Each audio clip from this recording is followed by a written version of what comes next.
give you, this is the preferred place I go to look at these things. So in this case, resource group, clicking add. I'm going to give it a name. I'm just going to, this is going to be the... Can we pick three? We're doing the hub. So in this case, now just a word about subscriptions and what they are, okay? For those of you who signed up for the free account, you have a subscription called free, okay? And as long as you use that today, once that hits $200, your credit card is not going to be hit because you don't have a subscription set up. If you wish to continue using your MSA, you can create a subscription. There are many, many subscriptions. One of them is simply pay as you go, and it's billed monthly just like Amazon does. My advice is, just like Amazon, turn your stuff off when you're not working with it so you don't get hit with a big bill. And almost all the services we use today are going to be free. There's one that costs, but you're going to turn it off, and it's been running for me for 5 days, and it's spent $3.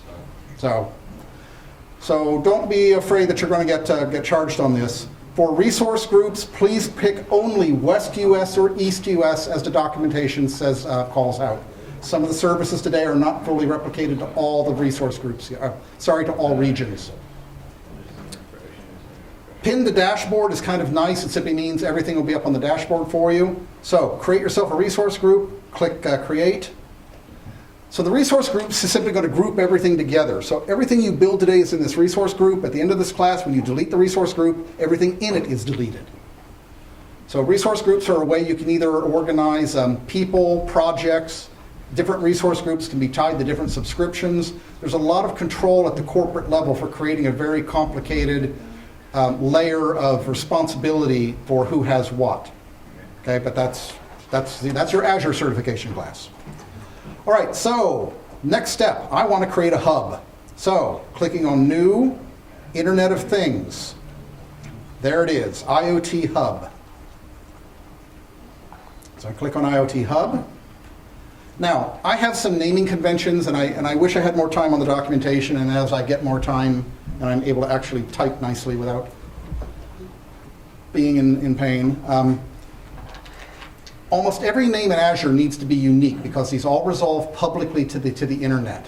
I have found that if you put your first name first, your last name first, and then do what the service is, and then a sequence number, notice how I got a green check mark right away. That's letting me know that this name is not taken, and I'm okay to keep going. Now, under IoT Hub, click on Pricing. We're going to use the free one for this class.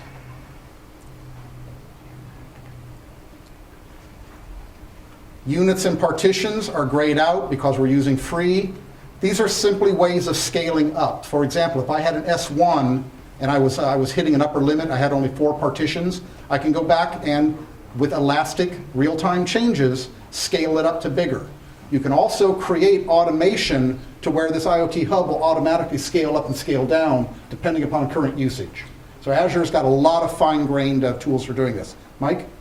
So I tend to listen instead of watch, and you may have done this visually, but when you say click on pricing and all I see is a bunch of icons, it's not very descriptive. So I thought that I got into an IoT Hub to create it, and I see an IoT Hub, but I might not be in the create window already.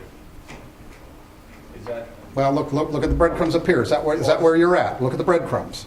Are you at New, Internet of Things, IoT Hub, Choose Pricing? I'm not at choose pricing. Then that's why you're not seeing it. Yeah. So when my screen doesn't look like your screen, and I've never seen that, but if your breadcrumb doesn't match, then of course your screen's not going to match. Do you have to hit create before you No. select and choose pricing? No. Now, I don't want to lose where I'm at in this thread. Yeah. Are you creating that in your resource group, or you're just creating that? No. Okay, so let's go all right, so I'd like all eyeballs on the screen here so that you can see the flow, okay? So I'm going to click on resource groups. This is showing me there's my resource group. So the resource group simply exists. I'm now just going to associate any resource with it. Now, I'm going to go to New, because I wish to create now a new resource in Azure. See this list of things over here? These are all the things in Azure that I can consume. I'm going to click on Internet of Things, right here. So now that brings up this Internet of Things panel. I'm going to choose IoT Hub. Now I can fill out this panel with all my specifics, and at the bottom, create the service. So under Name, I'm doing my last name, IoT Hub, and a number. Now, notice that I'm hovering over the pricing and scale tier, and it turned blue. If I click on it, it now expands another property window. Now I can pick the free service and select it. And I'm going to keep scrolling down. And one of the ways doesn't give you the pricing options. Just feedback from Microsoft. So I'm going to continue down. I'm going to make sure I'm using my free subscription. You'll notice here in this account I do have a pay-as-I-go setup, but I'm going to choose the free. Now under resource group, now to go to gentlemen, what's your name here in the first row? Ben? All right, so Ben, I'm going to click on the Use Existing, pull down the drop down, and pick the resource group I'm already in. Okay? Now, make sure that your location matches. Now, most of the time when you pick a resource group, region will shift to match. It doesn't always, and it's real important for this lab that everything be in the same region. So if you pick Eastern US, just make sure it's there for the rest of the class. You're going to be creating more services, and all of the services create like this. So it's name, pricing tier, subscription, region, subscription. For reference, if you are in the resource group, there is a plus that will do the same thing, and it will be pre-assigned. And then I'm going to click on the Create button. Now, messages are going to be up here, so you'll see a little bell up here, and it will show you what's going on. So if you see a little blue line scrolling underneath the bell, it means that your last request was working.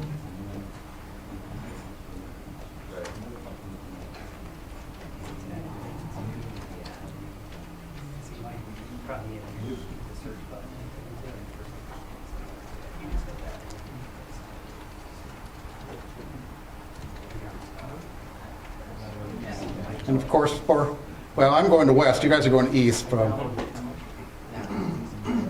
But again, all of your requests are being spread out against a very large data center. So what's happening in the background here is actually a virtual machine is being spun up, it's being provisioned, storage accounts, network, gateways, a whole choreograph of things have been kicked off. Now, you could certainly go and build your own AMQP hub. You could start by building your own Linux server and then load all the stuff yourself and create your own virtual network, set up your own virtual storage.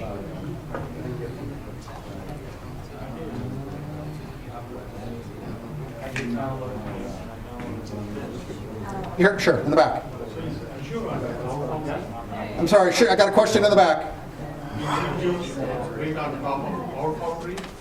No. No, we don't. Cloud Foundry is not a portion of our portfolio at all. What is it built on? That is our proprietary code. That's Azure. Not any open source? Nope. No, the actual Azure operating system is proprietary, as is Amazon's, as is SoftLayer's. Amazon is on the Cloud Foundry. No, they're not. Amazon wrote their own operating system. Yeah. All right, so now I have a hub built. Okay, so this is kind of important. I need to show you where the security is in this. This is an area that sometimes gets people. So once the hub is up, how do I get back to this? So I'm just going to real quick, I'm going to go back up to the dashboard. So if you get lost, here's how you get back to stuff. So remember, I pinned it to my dashboard, or I can always go to my resource group. If I go into my resource group, things that are now being built now show up over here. All I have to do is click on my IoT Hub, and that's going to open up the IoT Hub product. Now we're looking at the main dashboard for the IoT Hub. I've got no messages, nothing's happening. Over here are a list of properties and things that I can control. One of the first things you need to open up in your lab is a notepad, because you need to cut and paste the credentials for logging into this from outside of the Azure GUI platform. You do that by coming to Settings, Shared Access Policies. Now you'll notice it has already set up several permissions for people. So this is where you could start adding your own permissions. For this class though, we're going to do everything as the IoT Hub owner.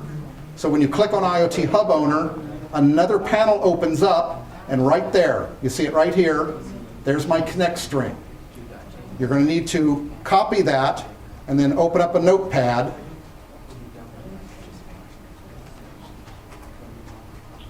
and make a note of that string. So what it is it's saying my host name, that's the host name of the service that was created. I'm going to use the IoT Hub owner, and then there's the actual key for accessing. Keep this notepad file open, you're going to be adding more things to it.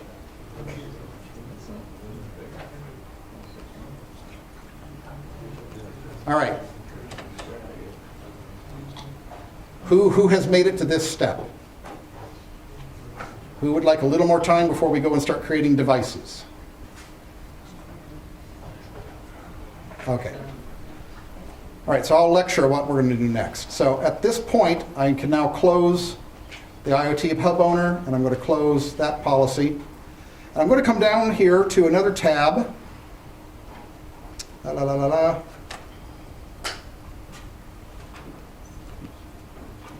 right, first of all, get into my IoT Hub. I'm going to come to this tab here called Device Explorer. I'm going to click on Device Explorer. And you will see I have no devices. So my hub doesn't know how to talk to anything. Well, in your lab today, we're going to use two devices. One's going to be made in software, well, they're both in software. So your next step is to create the devices. So I'm going to create my first device. I'm going to click Add. Another panel opens up. Now, it is important that you don't deviate on these device names. Do not get creative, because all the code works with this name. My first node device. Capitalization is important.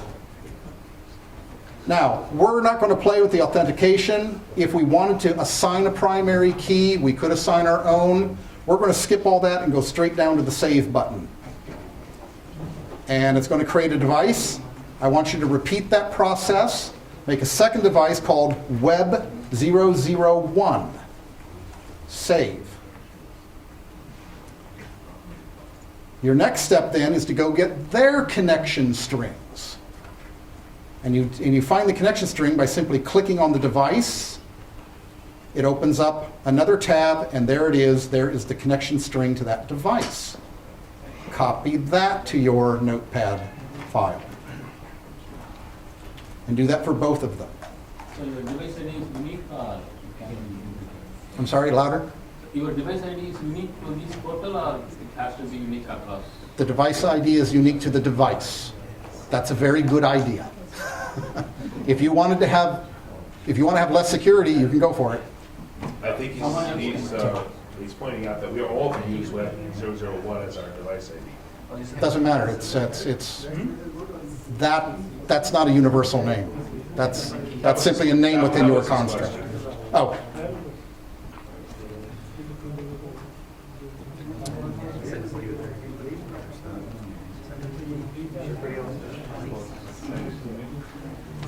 Okay, who's at this step? You've got your both devices created. Question, or you're good? Wait. You should be a lab assistant if you're done and standing. Does anybody need help? Okay, so nice blue shirt man. There's a gentleman in the back row who could use some help, if you're able to.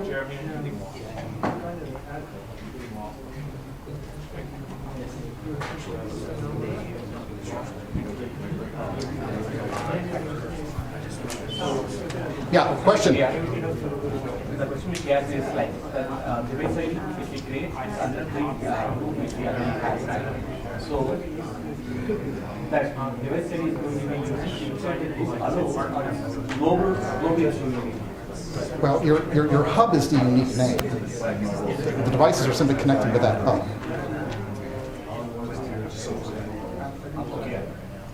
It's just like, it's the password, it's username and password for that device. It's the exact same idea. Each device has its own username and password. They can all have the same name. So everyone in here could have a username more or less the same. No, that doesn't make sense. I don't know. Okay, so just level setting again. Can I have one conversation for the moment? So I'm trying to keep us all level here. Okay, I know it's like herding cats at times. This is normally when the shocking callers come out. Where are we at? Who's got 2 devices in Notepad? Okay. Who's not there? Okay. So what can we do to help you there?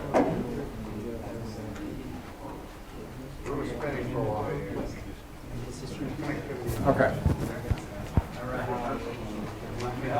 Yeah, if you would please.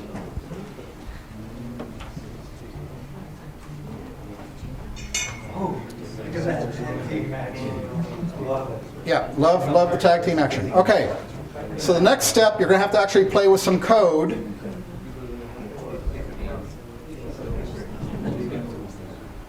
So section 1.4.1, go on out to GitHub and pull down that code. Who's already done that? Okay, who still needs to pull down code? Okay, go ahead and pull it down.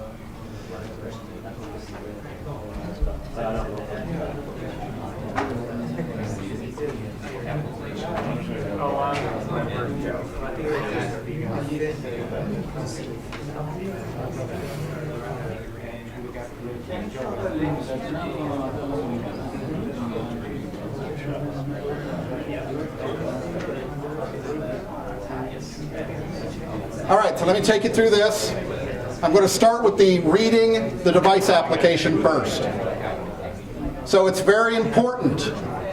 After you download this, drag it to your desktop and decompress it on the desktop, please. Okay? From there, you'll see what I'm seeing. So on the desktop, downloaded it. You want to be in the My First Node Device folder. There's going to be 2 folders. Where did this come from the GitHub in the instructions to pull down the code. All right, so you need to make 2 edits at this point. You're going to need to edit the read device to cloud messages JavaScript file. And that's going to be done with your choice of program. I suggest WordPad, since Notepad likes to do weird things with line returns. What you're looking for is the variable connect string. In between the quotes, you need to put in your IoT Hub. I'm sorry, belay that. No, that was right. This is your Hub authentication, not the device. So you need to go to your Notepad. You need to pull the authentication, and then that needs to go into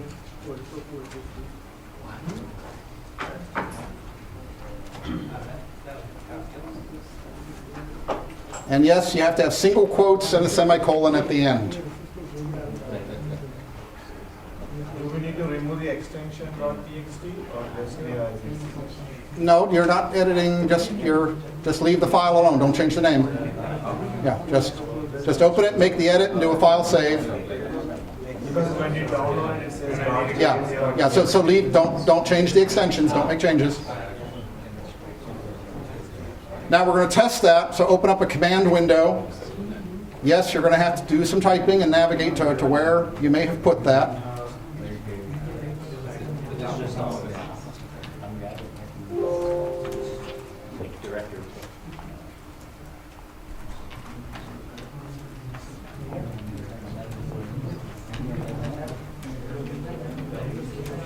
Now, I am presuming that you did your step and you have Node already loaded. So, if you now, I'm in the directory. So you'll see I'm on my desktop, first Node device, read device to blah blah blah.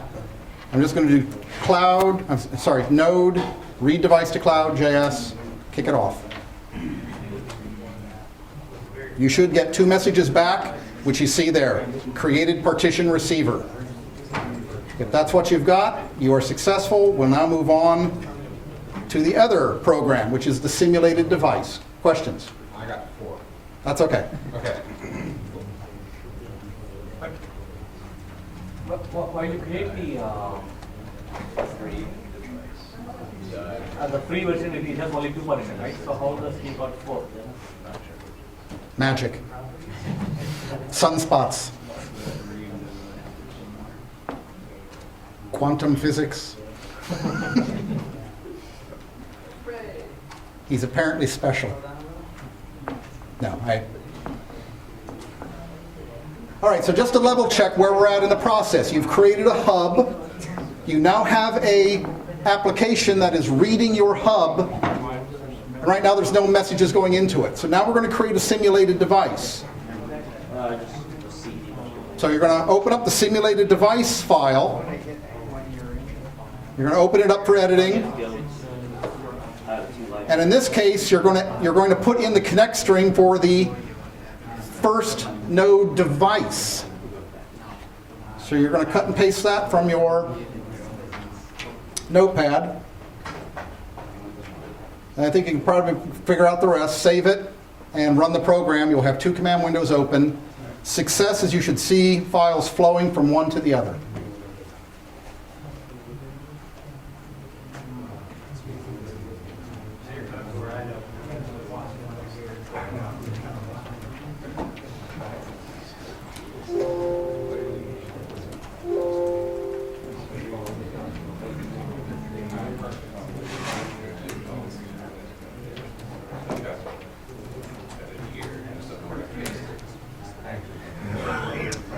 When you kick it off, you should see a client connected message, and then you should see after 10 seconds the first line of data. Almost instantly, you should see your read window should mimic it back. And if it doesn't, something's wrong. Mine doesn't want to play, so I need to figure out why.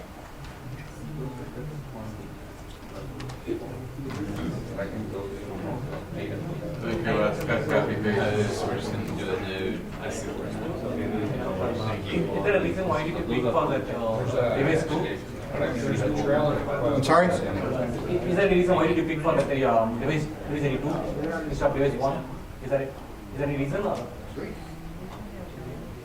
I'm sorry, I'm not following the question. I need to get this working.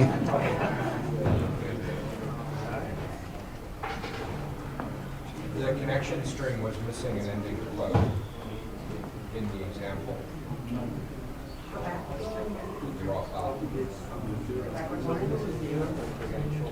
Go back to the second simulator. I'm sorry, what's... Go back to the simulator.js.txt. Yeah, you're missing an ending flow. The room thinks they're missing a quote. No. That's running and sending messages. No, not this one. I think you have to go on So what? Go back one step.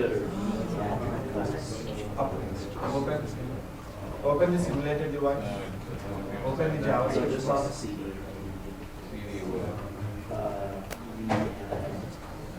Oh, thank you. It didn't take my paste.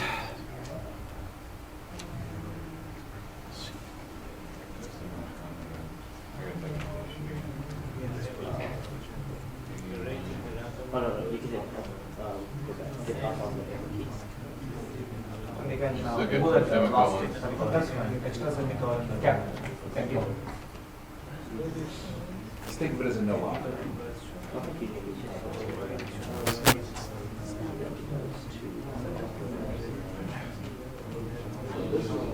So who's having success? You are. No, I am not having success.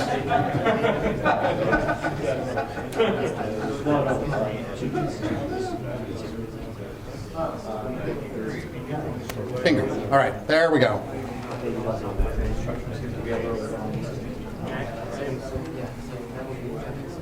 Okay, so check of the room. Who's had success? You're sending and receiving. Okay, who is not there yet but is working diligently to get there? Who does not care at all? You're just here for the barbecue and you're thinking there's beer.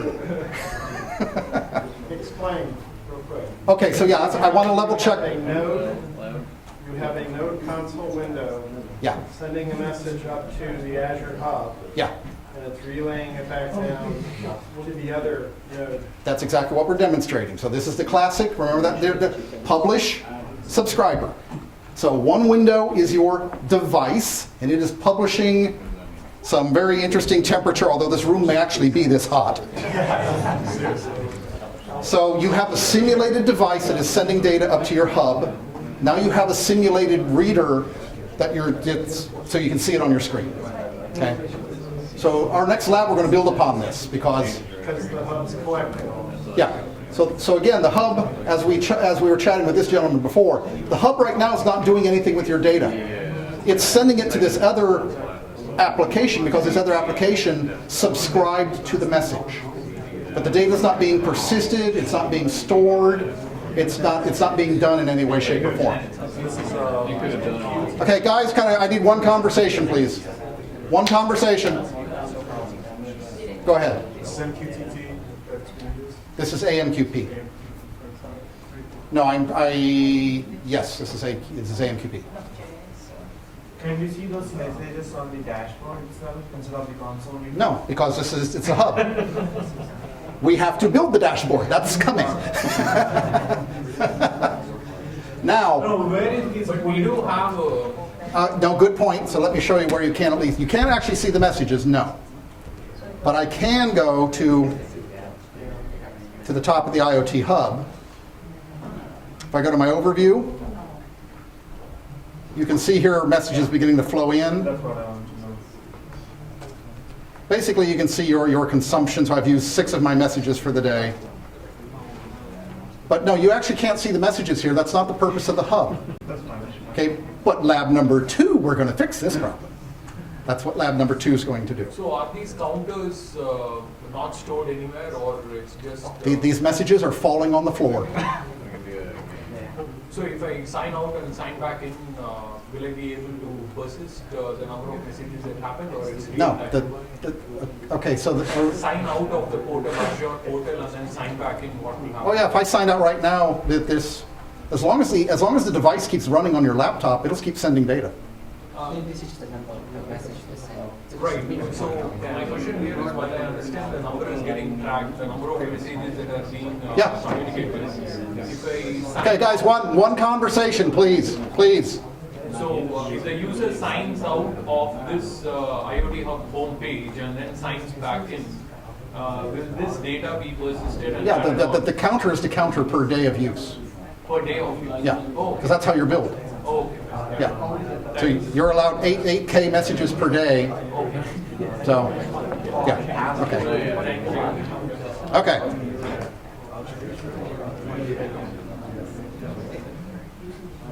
All right, so now let's move on to the next lab, the Raspberry Pi simulator. This one, please use Chrome browser.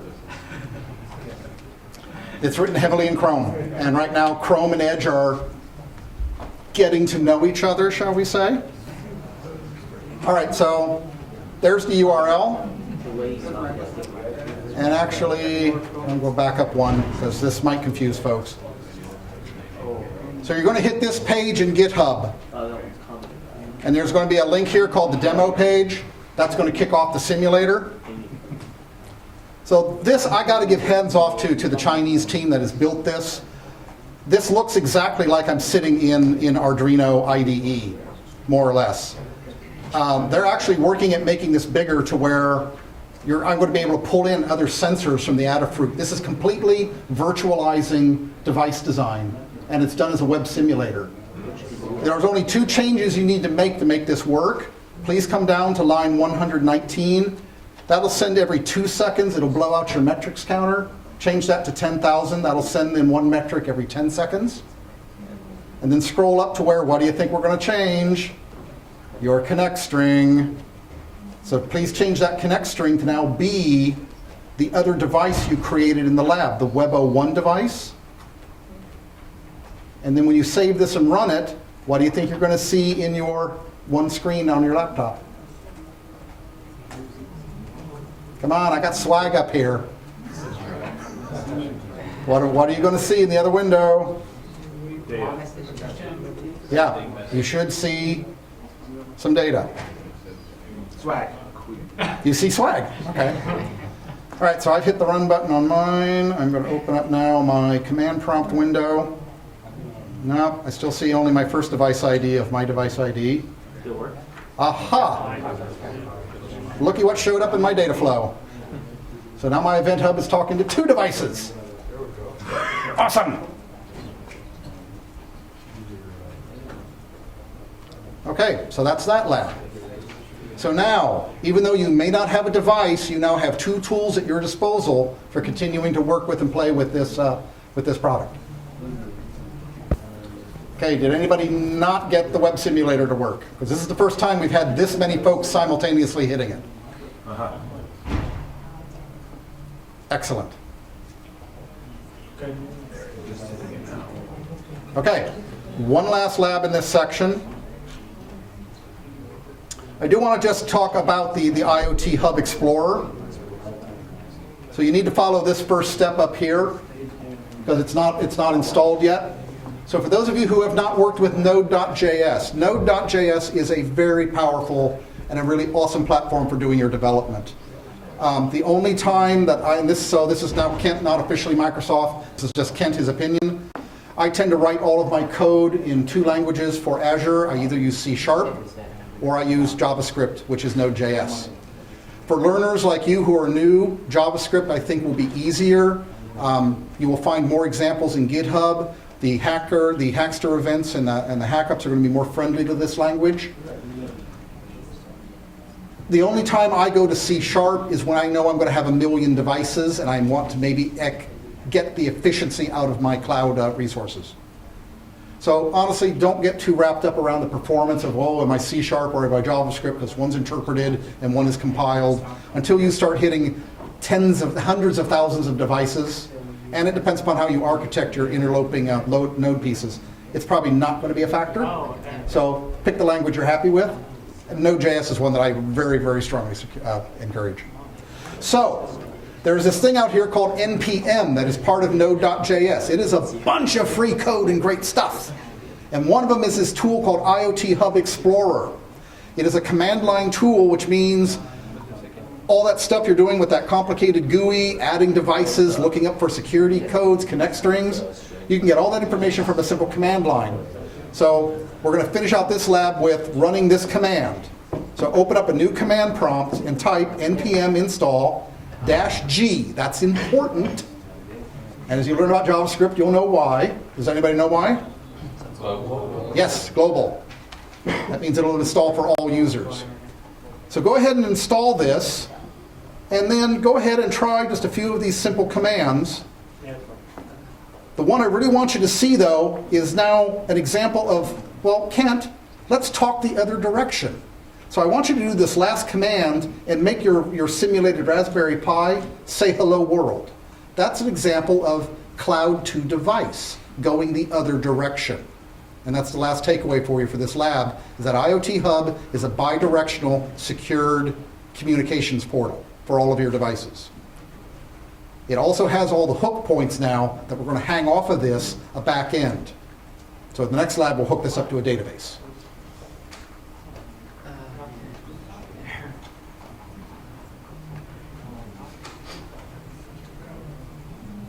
So tell you what, I'm going to give you 5 minutes and just kind of do a quick sanity check with folk. So if I only got the second of those labs and got the Raspberry Pi working, yeah, I still have data going up to the cloud. As long as they're still, are the command windows still running? No, the command. Do the command. I just got the online.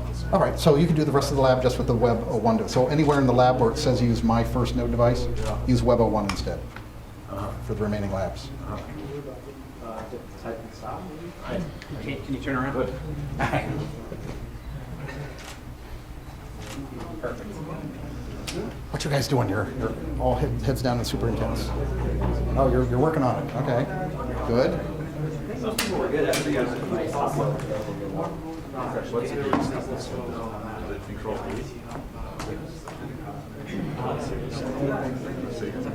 like this are closer to scissors. I've tried to simplify this down into such a simple, but it's still, because it's new. People don't know, they don't, where am I clicking, what am I doing? It's every time. I've never found a good way to, this is our, oh, okay. Oh, okay. Oh, okay. That's good. Good point. Good point. All right. How are we doing over here?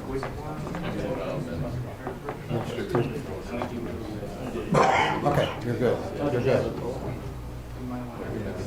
Okay. Has everybody seen Hello World on their Raspberry Pi? Go in the other direction. Okay. How about in the back? Okay. You know what? We're just going to keep right on going. We're going to switch back over to lecture, though, because we need to talk.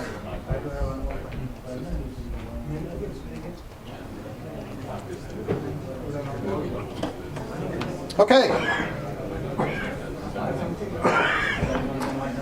So, all right, so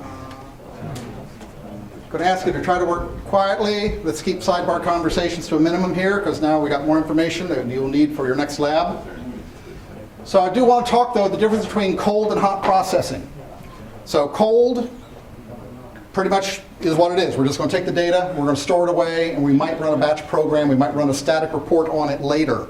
Typically, the data can be structured or unstructured, might even just go to a text file or a CSV. Batch is the key word. Streaming data, however, hot. We are going to process data in real time.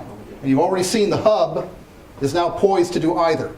So we can hang off a database off the hub, or we could hook the hub up directly to stream analytics. This is the power of using the IoT Hub. It is that center integration piece now. And if you happen to turn on 1 million devices overnight, it's going to scale with you. So it's pretty rock solid. Okay, so usually somebody brings up Kafka right about now. Who was thinking Kafka? Okay, that's surprising. What's Kafka? Kafka is an ingestion layer similar to the Azure IoT Hub. Okay, so it does basically the same thing. And actually, Kafka does a pretty good job of it. I've used Kafka. I've scaled it up to some pretty large numbers. What I don't like is that it is completely do-it-yourself, does not have AMQP at all, nor will it, and it's written in Java only. Java is not my favorite language, for a whole lot of reasons. But no, Java is limiting. It's the reason Hadoop. It's the reason Spark is taking over Hadoop. The data scientists, where do you weigh in on Java? Java? Okay, so yeah, there you go. You have data scientists saying no to Java. So there we go. Okay. High availability is also much harder for Kafka. So think about it. You're developing streaming real-time devices. How important is uptime to you? It's going to be kind of important. Kafka is not good at this. It is not auto-scalable either.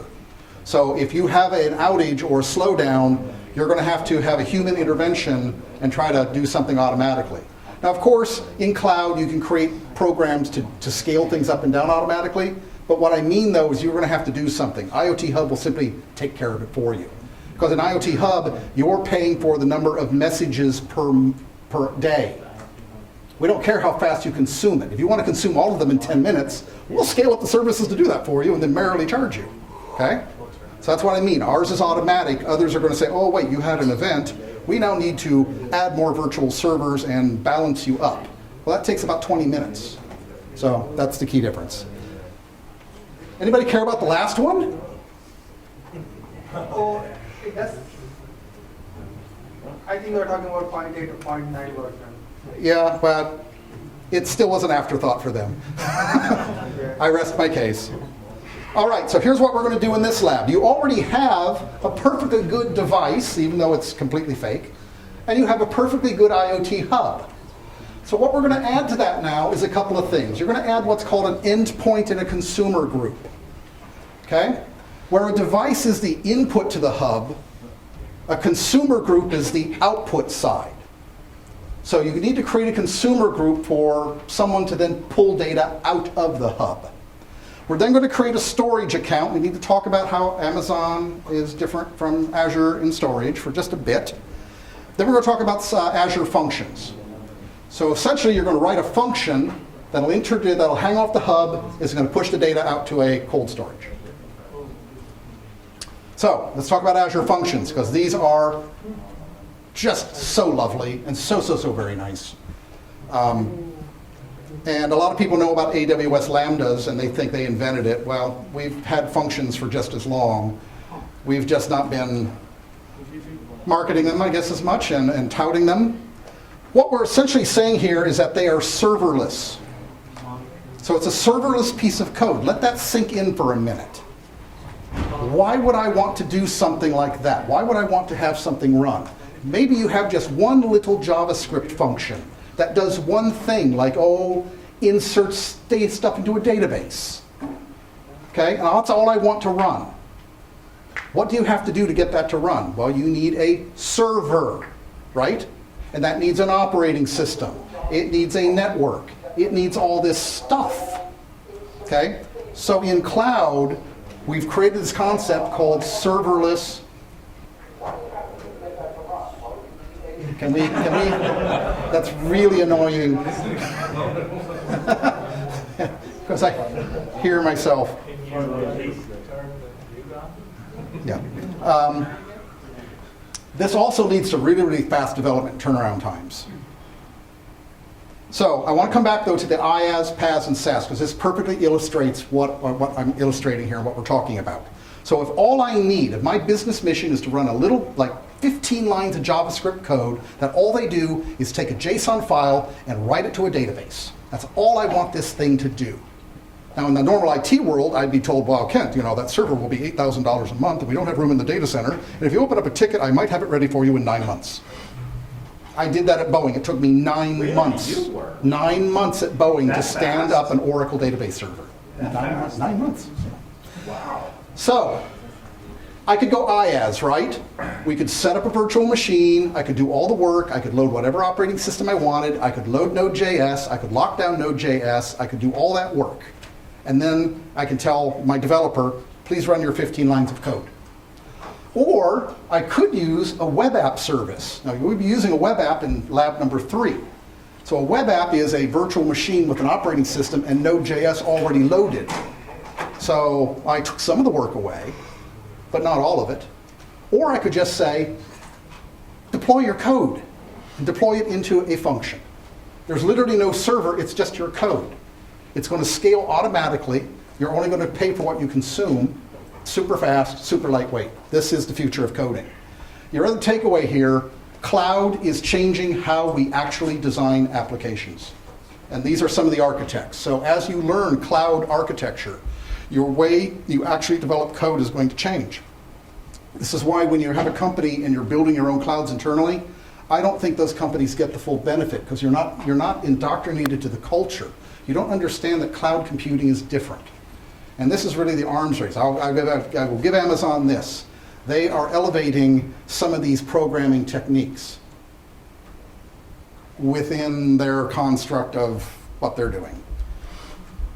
And as an IaaS platform, they're good. They're going to be around for a long time. You saw the numbers. Even your numbers put it out there. Half of you in the room have learned Azure. Half of you have learned Amazon. There's a reason for that. Because right now, either company is fulfilling your business need. That's perfect. I can't ask for anything more. No one should. All right, so common places. I want you to really learn functions. This is my other big takeaway. I know this is a hub class, but functions is my second agenda here. These would be the use cases. I want to take you through a quick one each time. So who's running a cron job now to do something? Who hates cron? Who hates dealing with the system administrator when the cron doesn't work? Who just hates their system administrator? Yeah. Not as much as the DBA, and I used to be a DBA. So I know my people. We are special snowflakes. Do not move our litter box. Do not move the cheese. Okay, so timer-based functions. So let's say in this example, every 15 minutes you want to do something. A function. Service event. Hey, maybe somebody added a file to a blob storage and now I need to transform it and update a chart. Perfect. Functions are perfect for that. SaaS event. Somebody uploaded a new video file to OneDrive. Kind of an example of the first one, but it's using a consumer service.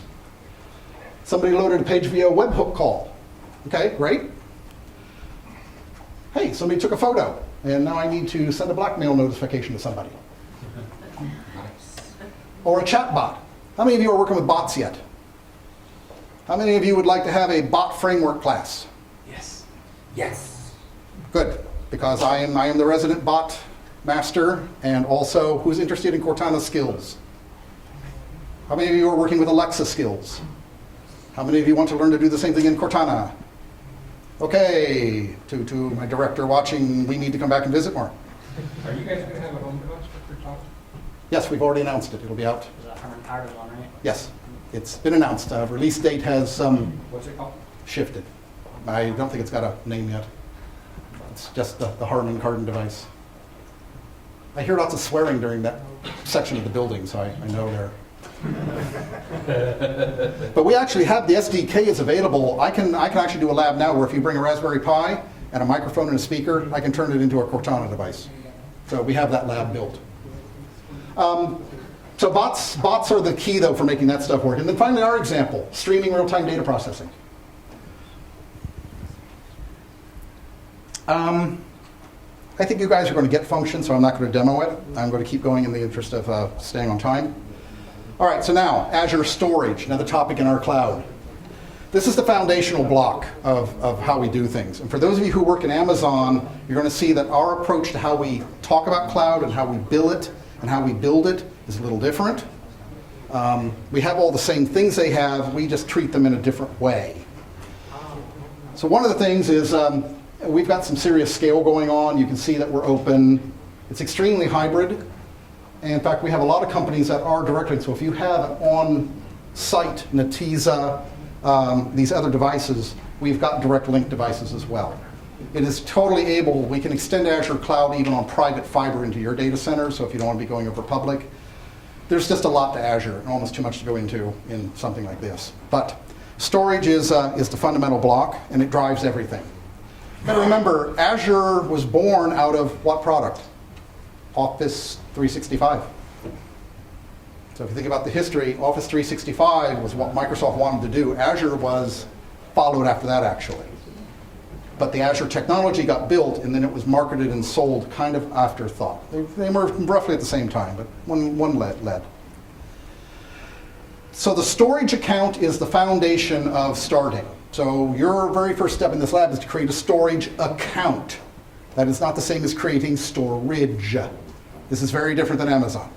Because Amazon, basically, every entity has its own billing. What we do is create a billing entity, and then you put all your stuff underneath it.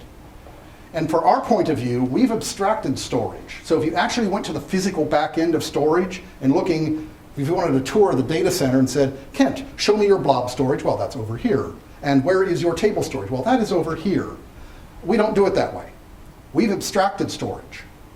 Spinning disk is spinning disk. How it's carved up and partitioned is done purely in software.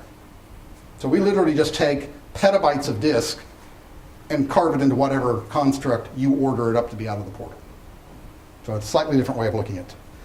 So this is what you're seeing. You're seeing an account can be a container, a table, a queue, or a share, and then it can be something else. So I can set up a storage account. I could create a file share and share it as an SMB, or in the same storage account, I can create a table. You'll see once we get in there. Everything is done as a URL.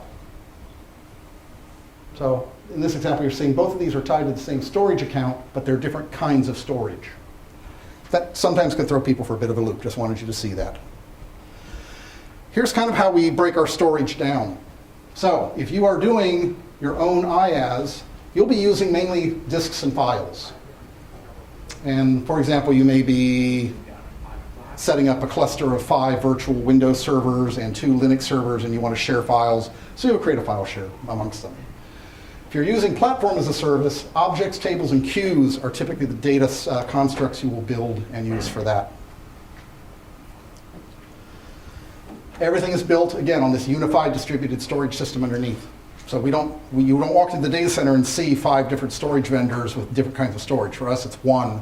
And we've virtualized storage. It's very similar to what both EMC has been doing with their VMAX technology and with what VMware has been doing as well. All right, we have got durability. Depending upon how much money you want to spend, because this is tied to service, you can have your data. Data at its minimum will be 3 replicas within one region. So if one of the storage quote unquote arrays goes down, your data's in 2 other places. That's on us. That's what you're buying from the cloud provider. That's our SLA, which is around 99.99. We can also, well, you can then say, you know, I don't feel good about that. I want to do geographic replication, so it'll be 2 replicas over 3 regions, well, 2 or 3 regions. We can also then go read access geo. So if you really want to make sure your data is safe, you can go even further. So just be aware, storage durability. Believe me, in the other classes, you'd be sitting through an hour of this. So I'm just giving you the highlights. One question. Sure. Can you go back to the previous slide? Sure. What's your average latency between the primary and secondary synchronization? It's usually milliseconds, like under 4. If All I'm ingesting the data, is it literally happening on a real-time basis? It is getting synced up to a secondary location. yeah. So is the secondary location in the same geo, or do you have it across the geos as well? Depends upon where you select it. Your choice. So I have an option to select to synchronize across the geos? Yes. Gets pricey, but you can. Yeah, absolutely. And Amazon has very much the same construct, so it's very similar in that regard. So you're going to be using Azure Tables today. So depending upon who you talk to, is Azure Table storage or is Azure Table a database? Well, the correct answer is yes. So it's one of these silly things. Who has worked with NoSQL? Okay. Do I have other DBAs hiding in the room? Okay. Anybody who's strictly, they think SQL is the only database you ever need. It's okay, it's okay. NoSQL is kind of safe and nice. No schema. It's kind of nice. It's kind of liberating. As one of my friends said, it's like wearing a kilt for the first time. Okay. I think I understand. So we're going to be using Azure Tables, and these can go big. That's all I can say. They go big. And I've got an interesting typo there. There's a whole lecture on NoSQL, so just kind of take away for today. What you're working with is a key value store, and these things scale really, really amazingly large. Schemaless is really kind of fun. The reason we like schemaless, why do you think we'd like schemaless? What happens if we added a new sensor to our device and all of a sudden there's an extra data field now flowing in? Does the hub care about that?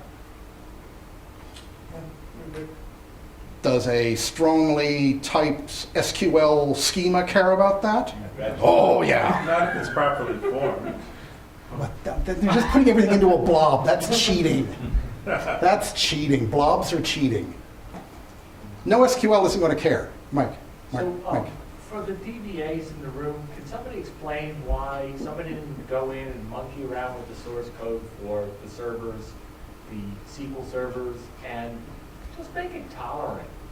Oh, the schema changed a little bit. We got an extra field in there. Oh, that's Oh wait, there's that CRUD thing, right? yeah. It's called CRUD and ACID and all the others. Down. If you're reading a function and then persisting it through the function, why do you care if you have a schema or not? Because your function can handle the persistence. You could put logic in the schema to detect an out-of-sequence change and force it into the standard. But if it's a new data field and your SQL structure doesn't have the column for it, then you're just dumping the data on the floor. NoSQL just lets us store them as key pairs. And you can add as many pairs. They can be nested as objects. It's very easy to pull that in and use that as a JavaScript object. So for the IoT work, NoSQL is just faster. It's also lighter weight because we can do everything with REST API. So there's no need for a SQL or an Oracle ODBC driver and all that special overhead. SQL databases have their place, But on the edge in IoT, at this point of your IoT solution, SQL is not where we would be going now. We might add SQL later if we're looking at data warehousing after we've done analytics. But for now, persisting our raw data, let's just keep it in NoSQL for now. That keeps us lightweight and always up. Because what happens if the data can't be written? You're going to have an outage. So we don't want that. Oh, that's a weird transition. So back to key value pairs. It literally is key value. And no, don't want to do that. We're going to get into lab 2. We're just going to go right for it. All right, so we're going to try the same format here. Get you through some of these concepts.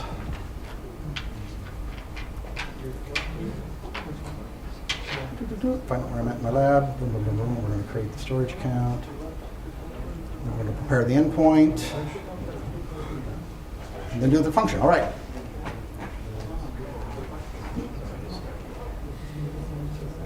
All right, so the very first step we need to deal with is we need to come back to our IoT Hub. And we need to create, oh, let me read my own lab. We're going to start with the storage account. So that's all we're going to do is create the storage account and just make darn sure it's in the same region of what you've created. So coming up to the green new button, scroll down to storage. And you'll see it right here, storage account, blob, file, table, and queues. This is what's a little different. We put all of those as one storage. So once you create the account, you can create the differentiated types underneath. So I'm going to use that same storage convention name that you've seen me use. I'm going to start with my last name, store account, and then put in some kind of an extra number. You'll see here in this case it's telling me go away. I've already used that. So I will keep trying until it tells me I can get away with it. Do not use punctuation in this name. This is something else that just gets me, so I will gripe about this. Sometimes you can use punctuation like a hyphen or an underscore, and many times you cannot. There does not seem to be a consistent agreement in the Azure development team on this. So yes, no punctuation on a storage account name. In this case, please just pick the defaults. Leave yourself in read access geo-redundant. You just make sure it's in the same resource group and that the resource group you picked ended up in the same location. I've had a few cases where it has shifted, and I have opened that up as a bug. I don't know if that's a feature or a bug. So that's all you're going to do. You're just creating the storage account. The table will get created automatically by some code later on. So our next step now is to prepare the IoT Hub endpoint. Remember, we created a hub, we created devices to put things in. We now have to create consumer groups to get things out. Question? Account and resource, what's the difference? Which one? I'm sorry, Will. So like you created a storage account, and then you created a resource for your IoT Hub. Is the account just for billing? No. So these are very distinct concepts. So I know they've got the same words. So a consumer group is a hub. So this only affects the hub. Right. So right now the hub's got no outputs. I've got nothing to hook onto to get data out of the hub. So I need to create a consumer group and give it a name. That's all it is. It's just a tab. It's a piece of Velcro I'm going to hook to pull data out of the hub. Okay. That's all the consumer group is. And then for the account, is that just a lot of for billing? For account? the storage account is what the storage is going to be under, and billing is one of the reasons that you have it that way. It's also for making sure that storage might only be for that project. So it's a finer grain way of slicing and dicing your network, your compute, and in this case, your storage resource. So each network, compute, each of them will have can be a part of the same account. Can be, or they can all have separate. You can go as detailed as you like. You can get very detailed with this. All right, so let me show you how to do that. So I'm going to go to my resource group. I'm going to just get into my hub. So I have logged into my IoT Hub. Now you scroll down here, you're going to see under messaging, you're going to see something called endpoints. So I'm going to click on endpoints. And right now, every hub will have 2 built-in endpoints. We've already used the clouds to device feedback. You use that to make your Raspberry Pi say hello world. We're going to use the events built-in endpoint. So this is the endpoint. What you need to make a note of here, remember I said you were going to see Event Hub-like stuff off of your IoT Hub? This is it. You need to know this Event Hub compatible name and the Event Hub compatible endpoint. I need you to cut and paste both of these into your notepad where you've been keeping track of stuff. You're going to need these a little bit later. So even though I said you weren't setting up an Event Hub, yeah, we kind of did, because it's coming out. It's being expressed through. I've got way too many open windows.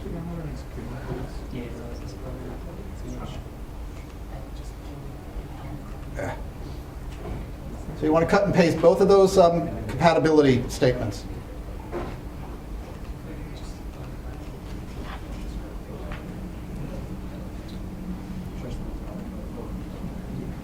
Okay. Now, staying in the same pane, if you scroll down a little bit more, you can see here consumer group. You notice that it's blank. Well, we have one called default. I need you to go in there and create a consumer group, but please call it CG1. So just enter CG1, and you're going to click Save at the top of the property panel.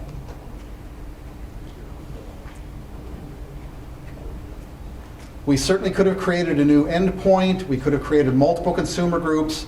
Remember when I talked about how Hub is able to do automated routing? This is how we're able to do it. We've combined the use of a topic stream with a router inside the IoT Hub. So you can get actually very sophisticated on how you route messages if you have multiple consumers. So think about it. If you've got one IoT Hub, you may be consuming millions of devices for 10 or 20 different product lines. So would you want to set up a different IoT Hub for each product line? Or do you want one for your corporation and tease the data out of it? Well, again, your use case is going to dictate which makes more sense. You might have legal reasons. You might have geographic reasons. Both would work. But sometimes you've got to look at the architecture. So that when you hear me say things come back to the use case, poor guy. All right, so that's all we have to do. So we've got our storage created. The IoT Hub is ready to go. Now I can create my function. So I'm going to click again on the nice little plus symbol because we're creating something totally new now. So you're going to find this under Compute. You're going to scroll down until you find Azure Function App. So the first step is, again, it's like storage account. We're going to create a function app, and then under that we'll start creating our individual functions. So again, you'll see again the same rote here. So I'm going to use last name, Stroker, function. And now notice under resource group, it's going to try to create a new one for you. Do not be lulled into that false sense of security. Be sure that you put this in the resource group that you've already created. Also notice it's going to try to put me into the central US. Override that and go to your region. Now do not click create yet. We've got to stop on storage. You're going to see it's going to try to create a new storage account for you. Click on select existing, the down arrow, and you should find your account. So this one has got lots of little landmines to trip you up. And I've already written to the function folks about this needs to be a little more cleaned up. So function name, make sure it's in your existing resource group, make sure it's in your existing location, and make sure you're using an existing storage account. Pin the dashboard and create. This takes about 2 to 3 minutes to spin on. All right, so just a reality check. Oh, I feel error moving. Good. Yeah, I talked to Graham and he worked on the thermostat and turned it on, I guess. Who hacked the building? Good Yay. Parties are, Air. Okay, he gets something nice. he gets a round of applause from everybody in the room. Yes.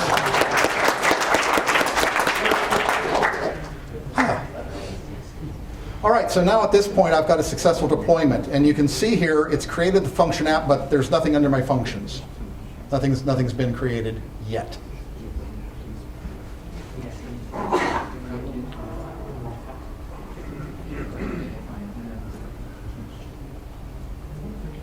Okay, so my next step, so I'm just going to click on function. So make sure you follow it, because if you get off this screen sequence, you won't find this magic new function button. So wait, who's still waiting on their functions to deploy? Okay, then we will wait for you to catch up. I think it's smart for you to use West US because all of you are using East US and it's. If a mere 30 extra students were enough to bring down the East US data center, I would be very embarrassed. And now if you were a room of 30 data scientists kicking off 30 petabyte Hadoop 1,000 node clusters, we might feel that impact.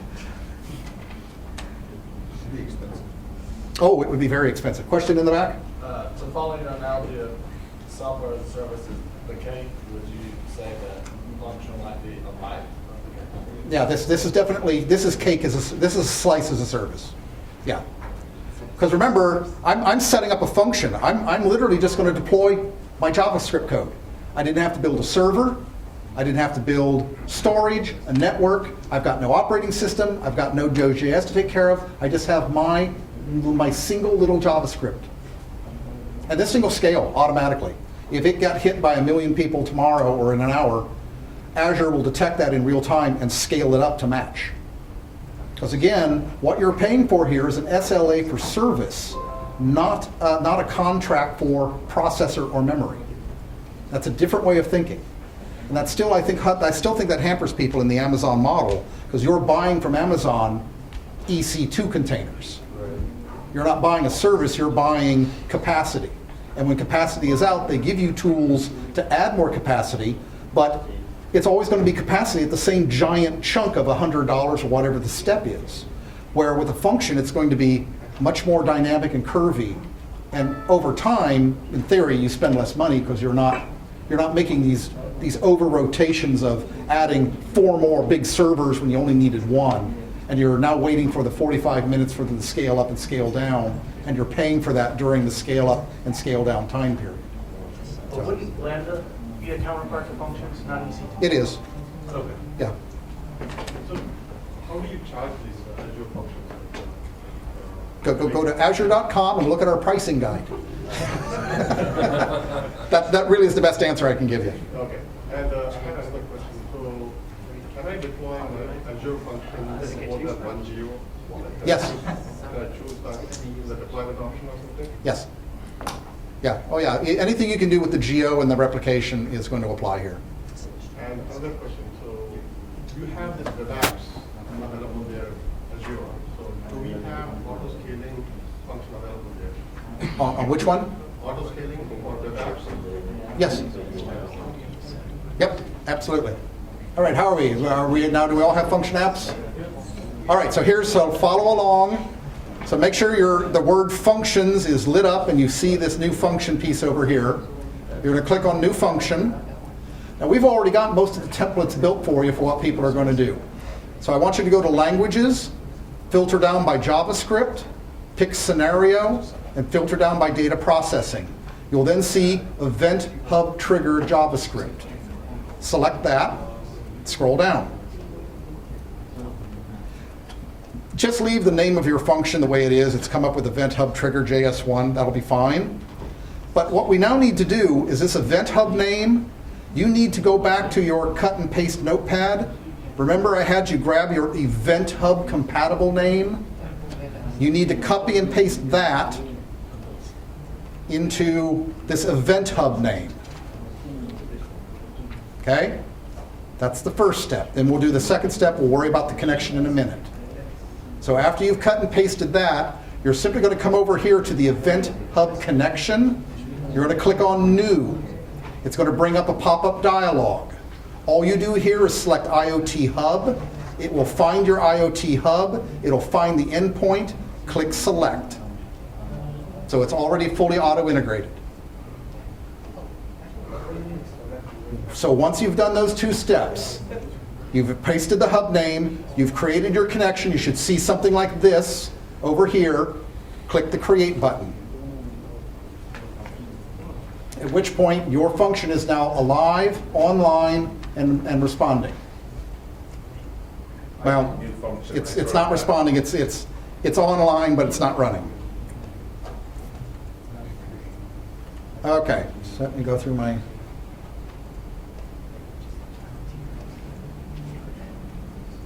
Okay, now we get it really fun. So now I have a function, but it doesn't really do much. So I'm going to click now on Integrate. When you click function, what option did you choose? If I may ask? Function, new function up here. Yeah. And then from here, it gave me the option to filter down. Yeah. Data processing. Event Hub trigger. That's the JavaScript function I wanted to create. Okay? All right, so I'm going to click on Integrate.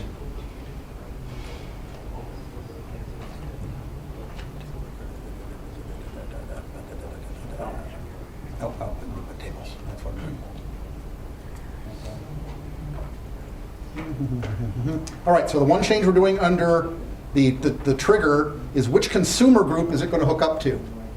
This is where we're going to enter that CG1. So this is now hooking up the JavaScript to that Velcro on the hub. So that's the sticky point. That's where they're going to connect. So I'm going to save that. Then I'm going to change the output. So we have no output, so I'm going to click on New Output. I'm going to scroll down through this list, and I'm going to find Azure Table Storage. So I'm going to click on Azure Table Storage, click Select. I'm going to leave output table as the output table name, but I'm going to change the actual table name to, let me check my documentation. Yeah, device data. And I'm just going to click Save. Our last step now is to change the code. So you go back and actually click on the Event Hub name. That brings up this code window. You're going to nuke that entire code section, and you're going to cut and paste it out of the documentation. So it's this code segment here.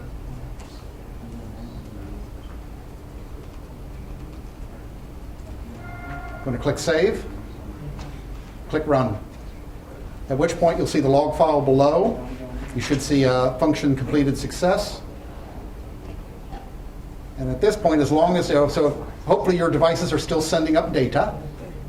As long as you're still sending up data, data is going, in theory, to a storage table now. All right, is everyone with me? Are we actually in lockstep? Mostly. I probably stepped off the path again. Well, we will step back on the path here in a minute. All right, so who's not with me? Who's with? Okay, so as part of the pre-lab, I asked you to install another program called the Azure Storage Explorer. Okay? So this is a tool I want you to now launch. So launch this program. Now in this program, this is a way of looking and managing your storage much easier. If you guys work with, if you work with S3 storage and you're using a product like CyberDuck or Cloudberry, this would be our free version of that. So you're going to need to click on the little person logo over here and put in your authentication. I've already done that. So you can see here, there's my storage account. I'm going to expand that. There's the table. This is my table storage database. There is the device table I just created. I'm going to open it up, and I should see data. And I do. Look how easy it was to take data from the hub and send it to a database. So event hub Pretty cool. connection, did you create a new connection? That option under the That's function? the consumer group. Consumer group. Okay, so under integrate, under trigger, Yeah. see right here, event hub consumer group. That's the tie-off point. Okay, who's got data? Who can see data? Are we excited about this?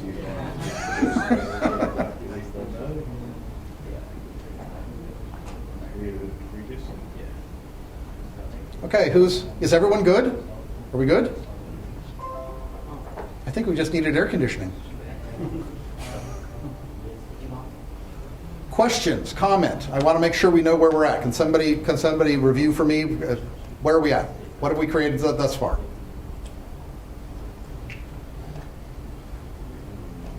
So we've got to, go ahead. So what are the different type of functions that you send in a data pre-processing tab under which you have different scripts?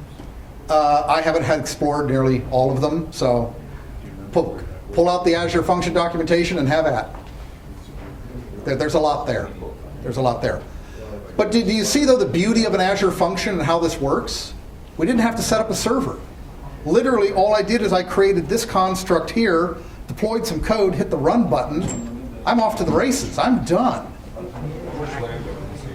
Yeah. So to summarize what we've done, created a publisher, and create a server in the middle, which by using this function. Correct. Now, suppose we wanted to attach some type of, like, hey, we want to attach a view to this. Could we plug this function into, like, add it to a domain name and then? Absolutely. So at this point, whatever you can envision in JavaScript code could be running there. So right now, we're just using this code to push the data to a table. That could be sending it off to do a webhook or to create a dynamic HTML page. But I'm going to argue there's a better way to create a dashboard, and that's the next lab. We're going to use a web app now to visualize the data. Okay? Dan, how are we on time? It's 8:50. You guys good until about 9:30? Why don't we let's get the last lab under belt, and then if there's interest, we can show the Power BI. Maybe have some other conversations. I think we'll have some good conversation after this. A lot of people won't leave; they'll stay all night. So Okay. We'll let people go, and then us who want to stay will just party. Okay. Good stuff starts. When you really think.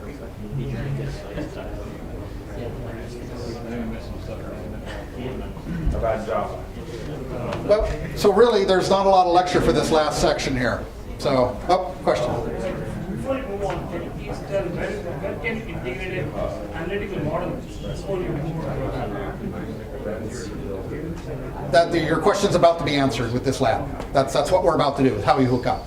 Very simply put, though, your data right now is in a database. All you'd have to do is hook up Power BI to that data source and query it. Power BI is a data visualization. I'm sorry, I can't hear. Power BI is a data visualization. I'm sorry. Suppose I want to run a random forest model of data. I'm just going to, guys. Having trouble hearing trouble with the questions. Please. I want to run a machine learning model on the data. Okay. Power BI is just a data visualization tool. That's what you're saying. Well, right now the data is sitting in a database. I understand that. But Yeah. if you want to execute a Spark machine learning model on top of it. Yeah. So hook it up, connect it to the database, and query the data.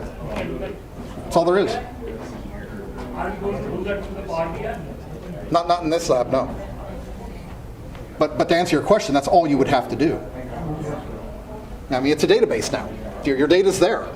Query it, hook it up with R, hook it up with whatever you want, you know. But that's the thing. The data's now in a database. But this is cold processing. So I do want to show you, though. I will show you the streaming analytics setup piece, because I already have that demo built. So we'll do that. All right, so very simply, we're just going to go straight into lab number 3. Before you get there, one of the questions I have, and this is one of the reasons I don't like doing things is, and I love command line, is because you have to copy from one window, maybe paste it someplace because you need to copy multiple things, then paste it in. Isn't there any way for you to, and can you feed this back to Microsoft, have a click box that would, get to the type of... Yes, we do. Okay. That's called ARM, and that's templating, and that's a whole different topic. Okay.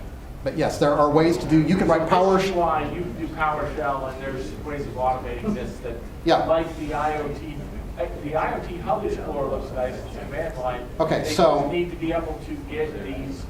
Yeah, so it's already been done, okay? We have complete scripting through PowerShell. Everything can be done through an ARM construct. So that's already done.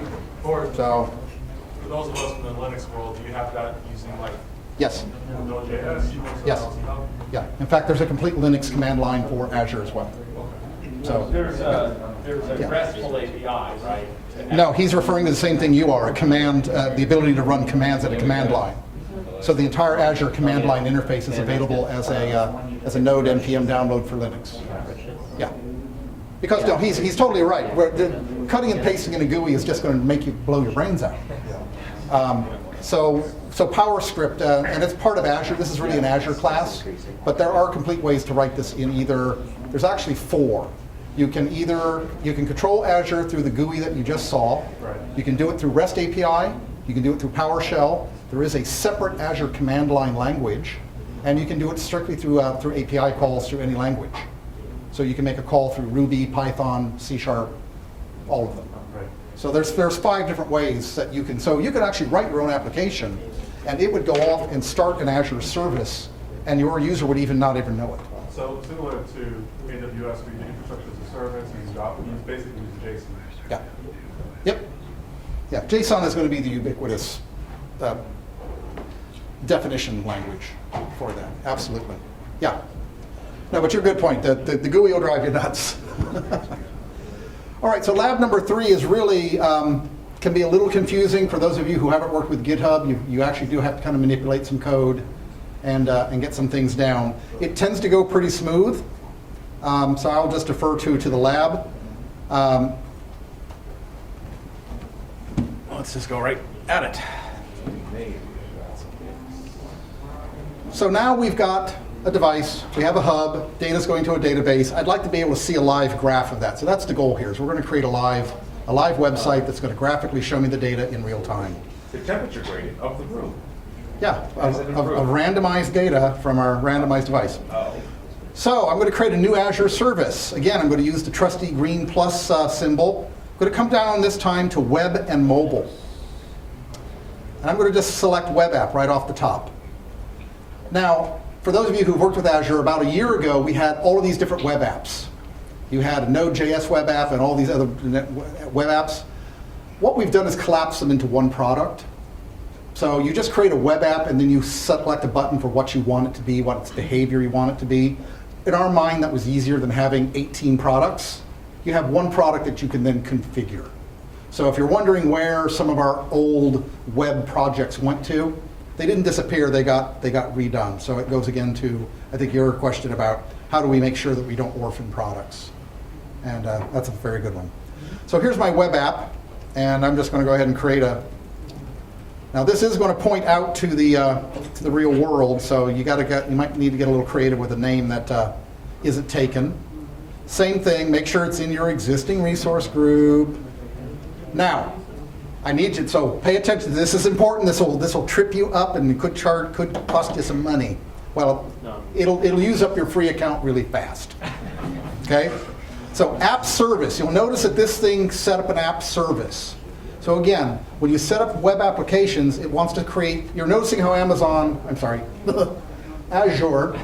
We like to create these billing constructs, and then things go underneath them. And in our mind, that's a little easier because it's not only billing; it's by knitting together the project. But the app service plan, I want to click on this because right now it's going to create a paid service plan. You can see here, I already have an existing one. It's trying to create this new one. Well, I don't want that. What you want to create is a new one that is doing it for free. So click on Create New. You're going to want to create a new service plan.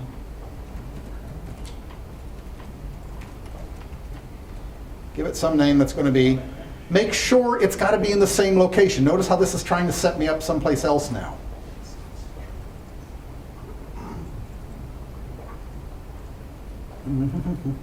Yep, West US. Finally, click on the pricing tier. This is what I'm trying to get you out of. I want you to use the I'm sorry, I have mind blipped. I do want you doing S1. You do need the S1 for this class. Yeah, no, because no, the free one doesn't allow back-end connections. It's only a forward-facing, and this web app server is going to be talking to the back-end IoT Hub. So you do need to collect the standard. But again, we're going to be deleting and shutting this off right afterwards. And all it's going to do, and again, that's $74 for the month. So even if you let it run for a few days as you continue to play with this lab before you turn it off, that's going to be well under your free account levels. But I do like to point that out to people who may not be using a free account, because I don't want you all of a sudden to say, hey, Mr. Stoker, you owe me $50 because you didn't tell me to turn something off. Believe me, I'm not quoted, so. So after you've created the storage app plan, come back here and just make sure that your web app is going to have that app plan. Pin the dashboard, create. So this is an example. So in today you're using a little bit of platform as a service and a little bit of software as a service from Azure. And there, creates them pretty quick.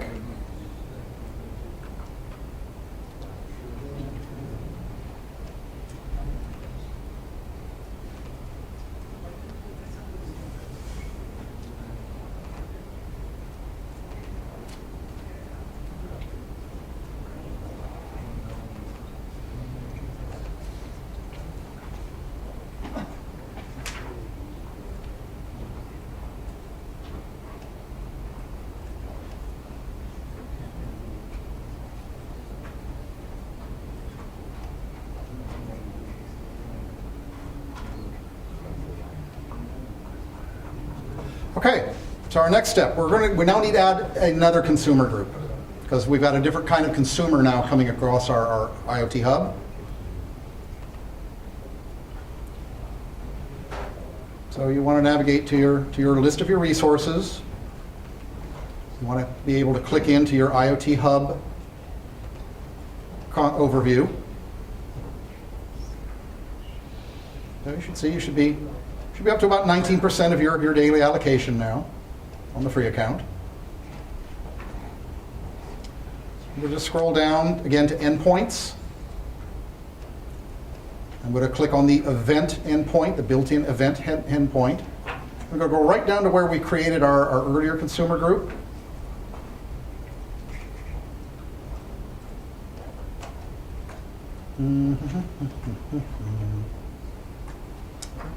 As soon as it catches up to me. There we go. So right below CG, what does our documentation tell us to do?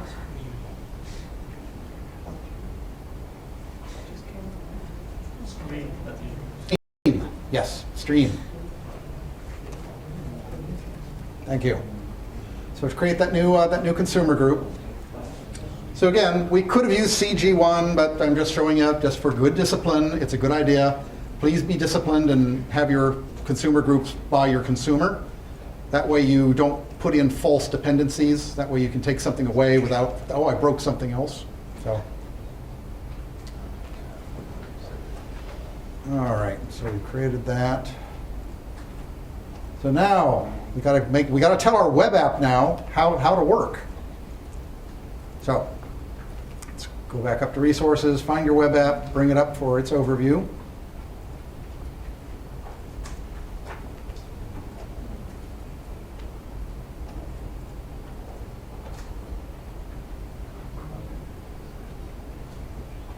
All right, so you're going to see a whole bunch of interesting information here. Your URL, FTP, a few other goodies. All right, we created our consumer group, and we are, yeah, we're going to add our keys. So this is important. You're going to scroll down over here on the side under Settings, Application Settings. And our JavaScript code is going to provide us a few keys, and so we want to deploy that into the run code here. While you're here, you see this WebSockets. Go ahead and knock off WebSockets, turn them on. Scroll down further, and now you see this section of App Settings. So what you need to do is you need to insert those 3 keys. So coming back to the documentation, you want to grab that entire key name,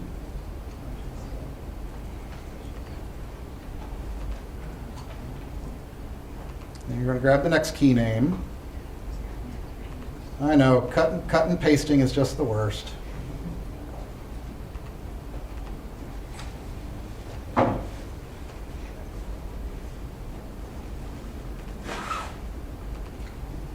And then you're going to go get the values from your other, where you've been cutting and pasting stuff all through the lab.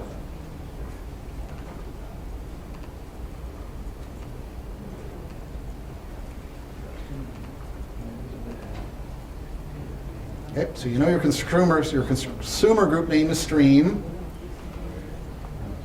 The device ID is going to be my first node device.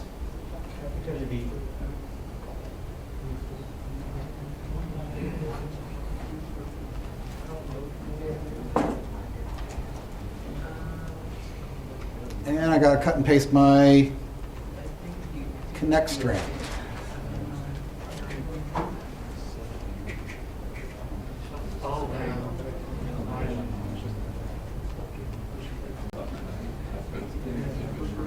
Okay, so you should have the 3 keys, and your information should look something similar to that. Consumer group, device ID, and your connect string. Click Save.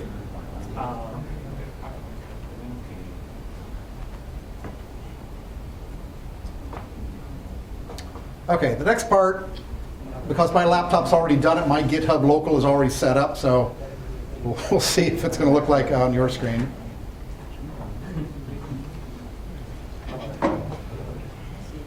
Okay, let me check. Who's still trying to get their keys in? We got keys? Okay, we'll wait just a little bit for you to get your keys in.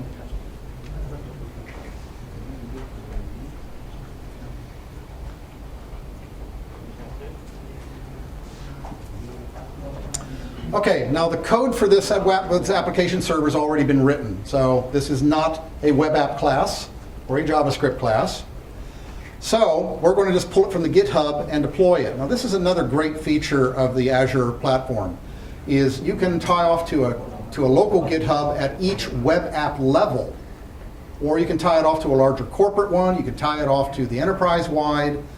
There is all kinds of code control and version control and posting capabilities all through this product. In this case, we're going to show you a little bit of that.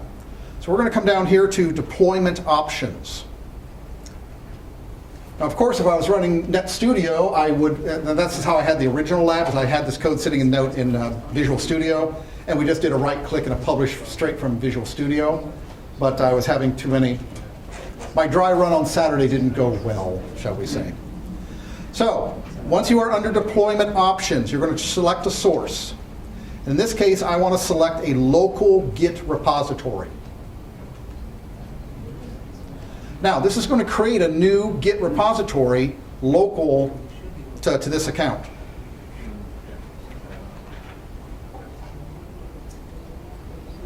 And because mine is already set up, mine did not look right. So I'm going to refer back to documentation. Couldn't you take it directly from the GitHub now that they have that as an option? Not in this example. No. Let's stay on this path. I know that's a newer option. Yeah, so, but if you read the instructions up here, what should have happened is after you hit set up connection, it should have prompted you to create a username password. Okay, did it do that? Yeah, I've got it done. Okay, so now you need to run these 4 commands please make sure that you input your git clone URL into the third command. Yeah? Can you clone off SSH? I don't know. You have your keys for your GitHub. Yeah, that's true. But this is how the authors built this demo. I'm leveraging someone else's demo for this. Sure. Once you push the code, you should be able to simply open up. So once you do these steps, you should be able to go back to the console and push this out, and you should see an active screen of data. Now, of course, you have the source code, so I encourage you at your leisure to learn JavaScript and learn how that was coded. But again, the idea here is I want you to walk away with seeing how easy it is to knit things together off the IoT Hub. And it really is, you can very rapidly build these kind of applications. So let me see a hand when who's got a first live graph. Yay. While that's loading up, I saw that there's a FTP side and the FTPS and all that already set up. Yes. How would you disable some reports?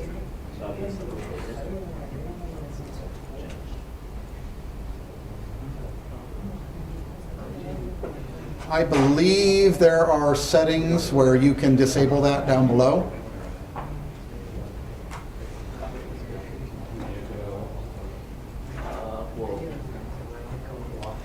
I know that there are ways to lock it down. Just on the top of my head, I don't know right at the moment. Oh, you don't. Oh, yeah, you do. Let's see. I will try to deploy my code. See if I've got this working. Wait. Oh, no, it's not.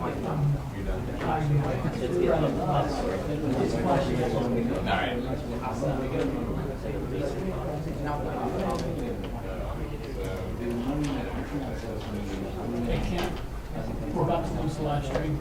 Okay.